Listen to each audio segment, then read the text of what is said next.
ওই ছোট লোকের বাচ্চা। আরে কি তুমি কি করতেছো? পুকুরে 50,000 টাকা মাছ ধরাই। আরে দিকে ফুলে টাকা দেবে তুমি ধরাই। চলতেছ তো কি তুই আমার জামাটা নষ্ট করে দিলি? আমি দেখে ভালাই না। দেখো শুনে মেলা ওই ছোট লোকের বাচ্চা। আরে কি তুমি কি করতেছো? আর গায়ে হাত তুলো, উনি আমাদের এখানে কাজ করে। কাজ করে? কাজ করলে কি হয়েছে? কি হয়েছে? হয়তো দেখে নাই, দেখে কি তোমার উপরে পালছে? হয়তো আমার পুরো জামাটা নষ্ট করে দিছে। ওই জামা নষ্ট হয়েছে। সাধারণ একটা বিষয় নিয়ে তুমি এরকম চিন্তা করতেছো বললে? সাধারণ বিষয়? এদের মতন ছোট লোকদের এইভাবেই থাপ্পড় মাইরে মাইরে ওদেরকে শিক্ষা উনি দিতে হয়। বুঝতে পারে না। আচ্ছা, আমরা তো গরিব মানুষ, কারণ তো খালি শুধু গরিবের উপর নির্যাতন করতেন, অত্যাচার করতেন। হ্যাঁ তো করে চোখে আঙ্গুল দিয়া যদি কাজগুলো দেখায় দেই, সেই কাজটাও তোরা ঠিক মতন করতে পারস না। বাদ দাও তো, সাধারণ একটা বিষয় নিয়ে তুমি এরকম করতেছো বললে? বাদ দাও, চলো। তুমি সাধারণ বিষয় মনে করতেছো? উনি আমাদের এখানে কাজ করে, হয়তো বুঝতে পারে না, এজন্য তোমার এই কাজটা করে দিয়েছে। আমি তো বললাম না দেখে ভালাইছি, আমি তো দেখে ভালাই নাই স্যার। আবার মুখে মুখে তর্ক করস? বাদ দাও, তোমার কাছ থেকে আমি এই ধরনের ব্যবহার আশা করি নাই। তাই তুমি চুপ করো।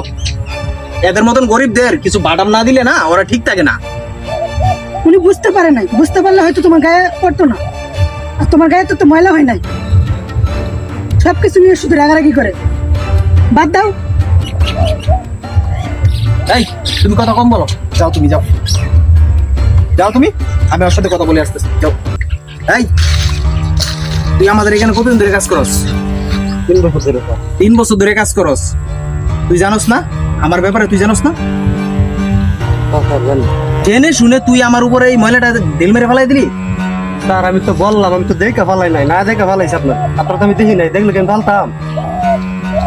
শোন, একটা কথা বলি, আজ থেকে কাজ মন দিয়ে করবি, আর চোখ কান খোলা রেখে কাজ করবি। আর তোদের মতন গরিব জন্মই হয়েছে কাজ করার জন্য। তোরা কাজ করবি। ও স্যার, ঠিকই কইছেন। আমরা যদি কাজ না করি তাহলে তো আমাদের একটা বাদ যুক্ত না। আর আমাদের মতো গরিব মানুষ আছে বিধায় তো আপনারা মতো বড় লোক মানুষ ঠিকই আছে। এই কি কইলি তুই? কি কইলি? আমরা যদি তোদেরকে কাজে না নেই, তোদের পেটে ভাত জুটবো ভাত খাইতে পারবি না, না খেয়ে মরে যাবি, বুঝছস? ভালোভাবে কাজ কর, কাজে ফাঁকি থাকি খুব কম করবি, বাড়িতে থাকি না আর কাজের ফাঁকি দেস। কাজ কর, মন দিয়ে কাজ কর। ঠিক আছে।